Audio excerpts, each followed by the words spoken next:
Hello, hello, and welcome. And today we are unboxing this newly purchased, and I literally purchased this at Minidisc about 30 minutes ago. This is the HIFIMAN HE400S, and this is a live unboxing. So if you are watching this live, I can read the comments. Um, so I will, let me know uh, as you tune in where you're coming from because it's for about 4 p.m. in the afternoon here in Sydney. So I'm kind of curious as to who is watching this time of day. So, without further ado, let's switch the cameras. Should be like magic. There we go. And here is the box. Okay, and as you can see, HiFiMan has come a long way since their origins. So if you don't know HiFiMan as a brand, they were a sort of originally an OEM company. Now, as I say this, I've just realized if you look very closely at this box, there's been a printing error on the HiFiMan logo because there's a few lines here that have gone astray. So they've come a long way, but maybe there's still a bit of room to go. But uh, now they are considered one of the leading sort of Chinese headphone brands, and this is their entry level orthodynamic headphone. So HE400S, this is the lowest priced orthodynamic in their range, below the HE400i and the HE560. This cost me $380 Australian dollars at Minidisc. I believe that the US pricing is 299 US dollars. It is a fairly large box, as some people have commented. Okay, so we'll just look at the back of the box now, and I can't read this upside down, but I kind of know the specs. What's interesting is that this is an orthodynamic with a 93 decibel slash per milliwatt sensitivity and a 22 ohm impedance. And Tile of Infidelity actually just released his measurements of the HE400S, I think yesterday, and the measurements show that it's pretty much a flat 22 ohms all across the board, which means that this is very easy to drive. You won't really need an amplifier to drive this headphone. You can power it out of a smartphone. I have tried that with the demo unit, and it's really, because it is an orthodynamic, it's really not particularly sensitive to the output impedance of a given headphone amplifier. So, you can power it with almost anything. So, let's, as I look at the comments, I see a lot of e-penis talk, which is always, positive and healthy to see. Let's open it up, okay? Boom, boom, boom, boom, boom, boom, boom, boom, boom, boom, boom, boom, boom, boom. So nice sliding action there. Bit of a vacuum. So immediately we get that chemical factory smell, which is always nice, if deadly. So we have a little card here with some Chinese written on it. I believe this is like a sort of warranty card, and we got a real stamped certification, I guess. And then we have some sort of advertising for HiFiMan here. And then we have the instruction manual for this headphone. So let's just have a look at it quickly. It's all in Chinese, which is great. So I'm assuming that Australia gets the Asia Pacific release of this headphone, which means that literally everything comes in Chinese, which is okay. Well, I wouldn't say that that's the best thing. And then, so halfway, have you ever seen this before? I'm just reading along. Halfway, this book turns into an English book, but it's upside down, like a weird manga comic. So actually, we're meant to start from here, and this is like two separate books that have been stapled together. So I suppose that saves on like having a different book per region. So this is, or the English version. We have this nice little graph here about something, if we can read it. It says here, uh, compared to traditional dynamic headphones, the planar magnetic technology offers largely superior sounding experience in terms of quality and soundstage. Wait, I've just realized I got this black stuff on my fingers. That might have been either from the headphone box or from changing uh, some the brake, the thingy that keeps the air in the tire this morning. Whatever. Blah blah blah. Dynamic is explaining the planar magnetic principle. So the whole point of a planar magnetic headphone is that it's a little bit different from a dynamic driver. And a dynamic driver, there's a central diaphragm with a central cone, and the voice coil moves that single awkward hand gestures, but like it's a diaphragm and it's moved from a central point. With a planar magnetic, the entire headphone surface is moved as one unit. So the idea is to get perfect piston unit. Okay, so let's actually have a look at the headphones themselves, and here we are. Okay, very nice. It's actually a really nicely premium box so far. And then we have the headphone itself. So I'm going to put that here, and then also I believe that just going to have to, okay, so I'm going to put this aside for a second, and let's see how this box is going to be open. I'm going to take a closer look at the headphone in a second. Bob Force says the point of planar is dank bass. Well, I actually have some comments about that, which I'll get into in a second, because I have heard this headphone before. This is the detachable cable mechanism with the plug. So you can see actually it's got a really nice chunky 90-degree angle plug, which I quite like. It's really substantial. Then we got the 6.5mm adapter, which I won't be needing at the moment because none of my amplifiers use such a connection. And then a braided cable, and then 2.5mm connectors on both sides.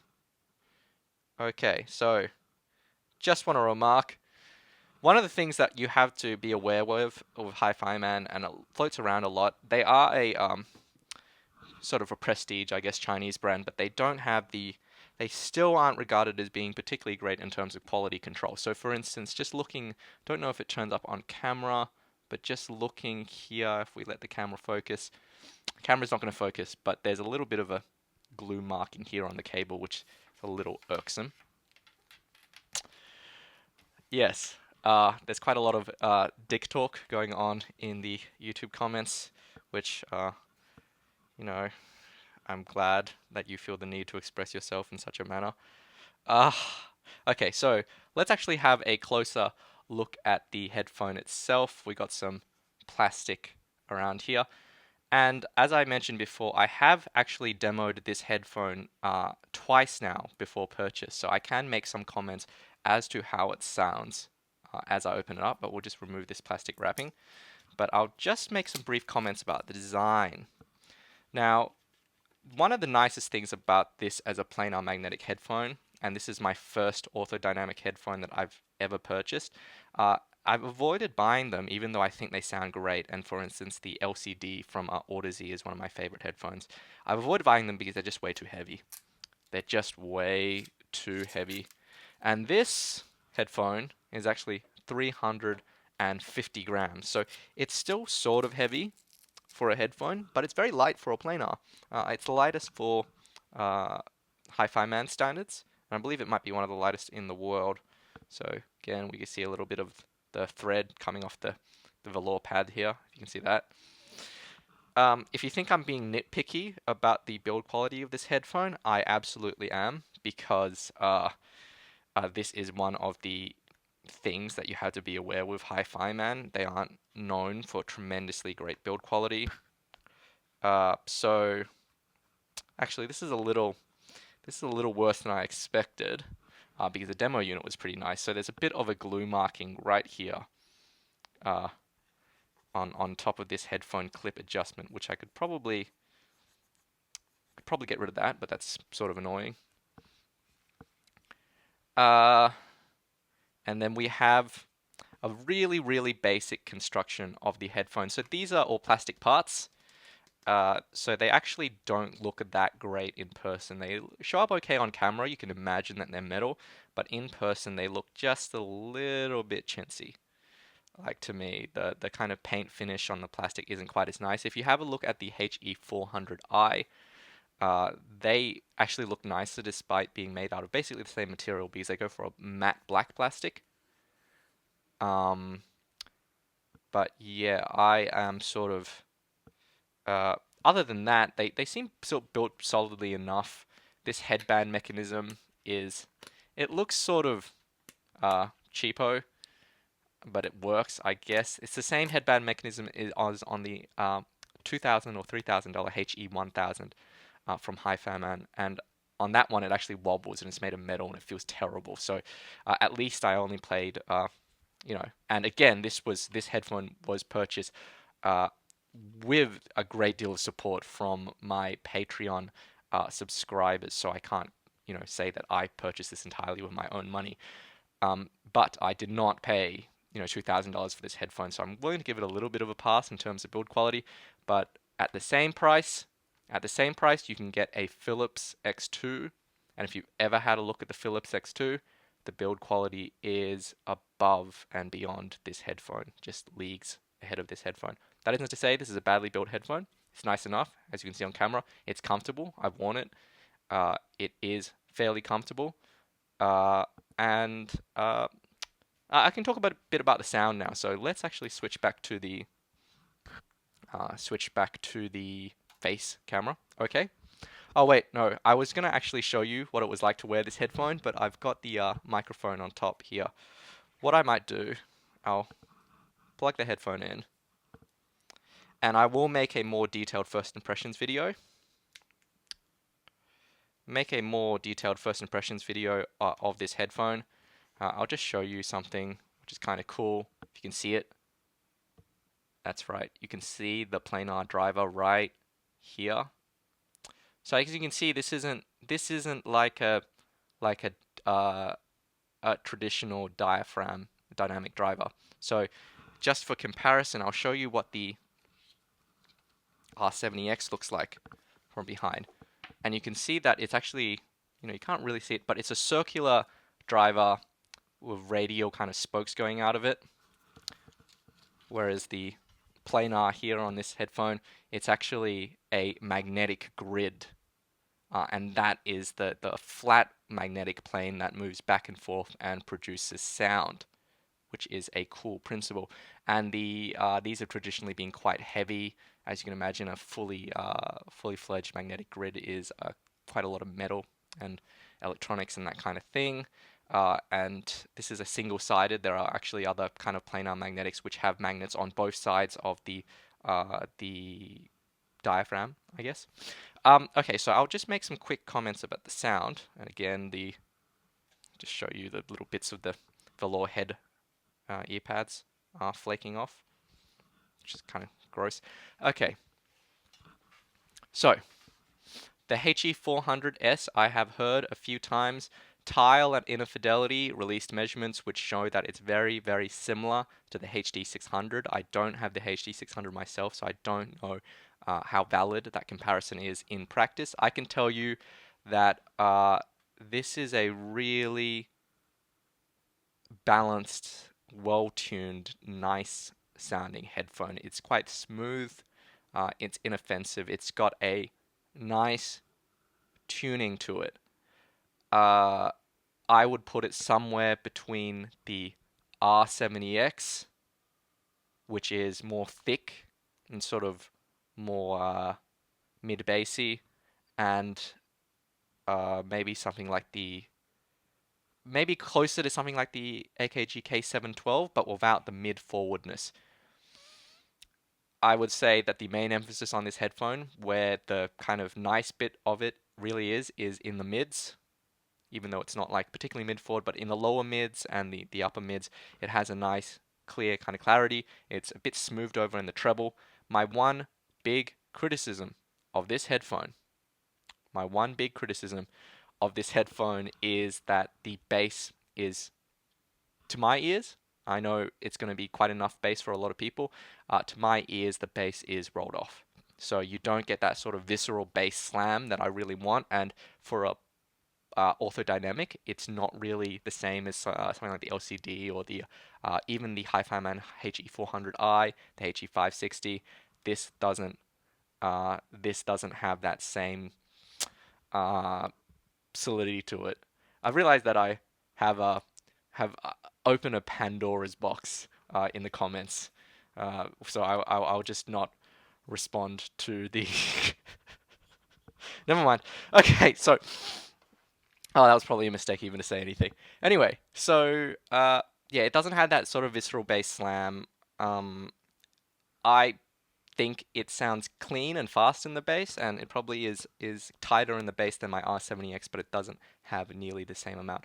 So I would not necessarily recommend this headphone to people who not even if you're a bass head, but like if bass is sort of an important thing to you, I don't think this has enough low end extension. That said, I'm sure lots of people like the HC600 from Sennheiser, and this is apparently very similar in terms of bass response.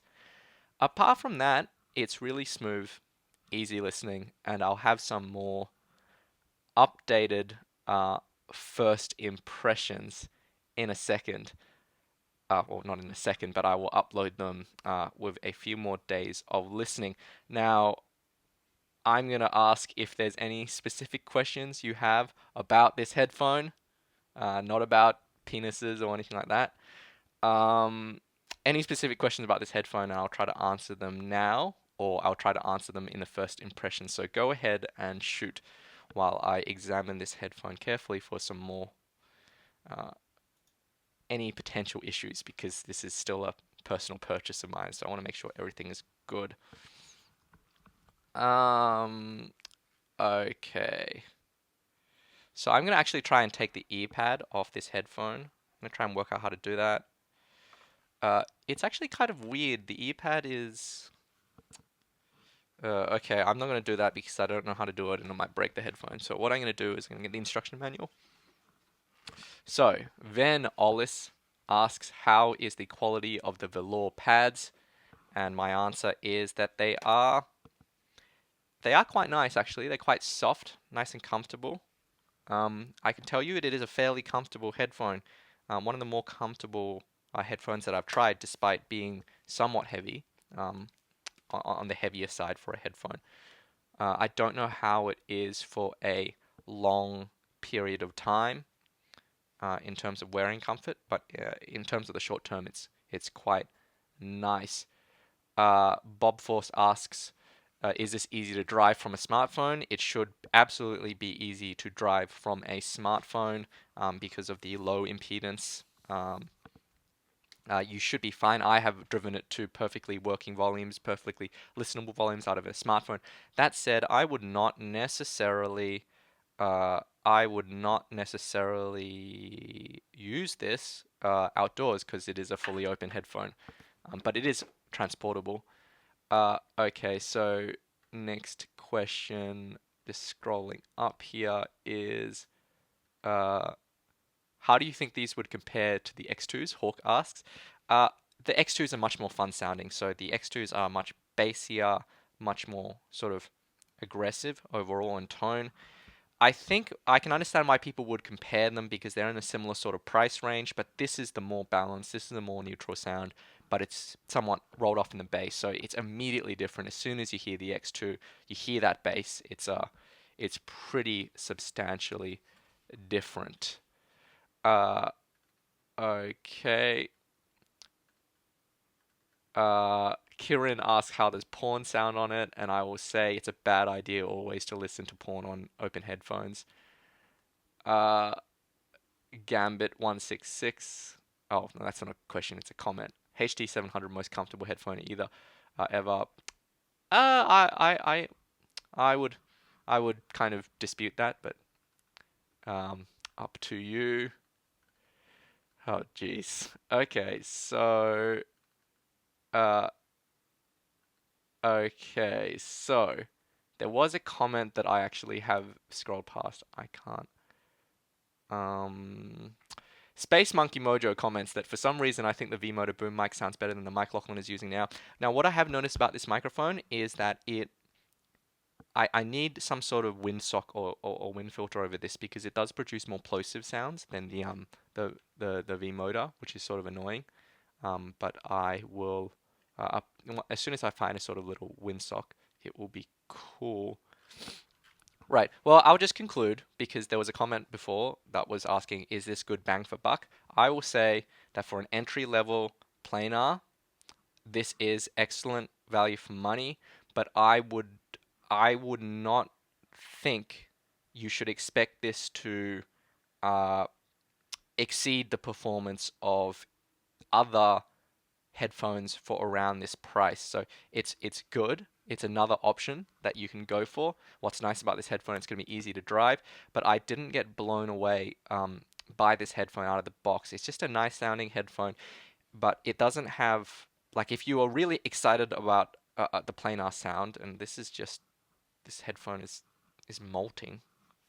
Can I make it? Yeah, okay. If you are really excited to hear the planar sound, and what's kind of characteristic of a lot of planars is really, really chunky bass slam. This will not deliver that. For that, I would say I'd point you towards the HE400i. The HE400i I actually think doesn't sound quite as natural as this headphone, but it does have more of that bass slam. I find the mids a little more plasticky. Uh, or if you want something that sounds natural like this headphone, but with more bass slam, the HE560, which I love. I think, uh, I think it sounds, I think it sounds fantastic. So Samuel, so what I'm saying is that for a planar, you can find a better dynamic in the same price range. No, my initial impression is that this is a leading choice. I think for around this price, um, you're looking at options like the Philips X2, you're looking at this. The Philips X2 is better built, but this sounds really natural, really good, and I think it should be considered a leading option in this price range, but I wouldn't necessarily jump on it just because it's a planar, because a lot of people are going to go, oh, well, this is a really cheap planar, it will have a lot of the qualities of the more expensive planars. My impression is that it doesn't have that quality of having that super slamming bass response, which I love in more expensive planars. And of course, there's always something always to consider in terms of the build quality of HiFiMan. They have not been known for stellar build quality in the past. Also, some customer service issues I have heard reported. I chose to buy this from Minidisc, which is a local Australian dealer. So if I have any issues with this headphone, I'll take it up with Minidisc, which is good. But yeah, that's another thing to be concerned about. So if you are after something that's really exceptionally well built, I would maybe look at the Philips X2. Anyway, I am going to end the actual video here, but I'll stick around in the chat for a bit longer to answer any questions. So thanks for joining in, and I will be posting a first impressions video of this with a little more clarity eventually. All right, cheers, thanks.